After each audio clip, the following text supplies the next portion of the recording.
بسم اللہ الرحمن الرحیم۔ السلام علیکم۔ آپ کا میزبان عامر شہزاد ایک نئی ویڈیو کے ساتھ آپ کی خدمت میں حاضر ہے۔ معزز ناظرین، میری طرف سے آپ کو اور آپ کے تمام گھر والوں کو بہت بہت رمضان مبارک۔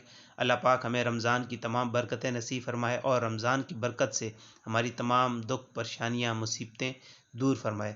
معزز ناظرین، آج جو وظیفہ میں آپ کی خدمت میں پیش کرنے جا رہا ہوں وہ بحوالہ کتاب رمضان المبارک کے بکھرے موتی صفحہ نمبر 41 پر موجود ہے۔ آپ وہاں سے بھی جا کر دیکھ سکتے ہیں۔ معزز ناظرین، پہلی سحری، اگر یہ عمل بھول گئے تو پھر نہ کہیے گا کہ بتایا نہیں، بہت ہی مجرب عمل ہے۔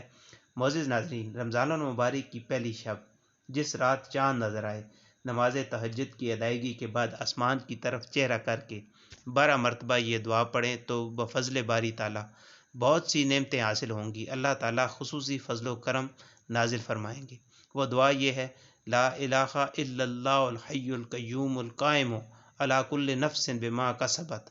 معزز ناظرین، یہ بہت ہی مجرب عمل ہے، آپ بھی اس کو ضرور آزمائیے اور اس کو دوسروں کے ساتھ شیئر کریں تاکہ وہ بھی اس سے فائدہ اٹھا سکیں۔ معزز ناظرین، آج کی ویڈیو اگر آپ کو اچھی لگی ہے تو اس کو لائک کریں اور ہمارا چینل اسلام کا نور سبسکرائب کریں۔ ملتے ہیں اگلی ویڈیو میں، اس وقت تک اپنا اور اپنے ارد گرد کے لوگوں کا بہت سارا خیال رکھیں۔ اللہ حافظ۔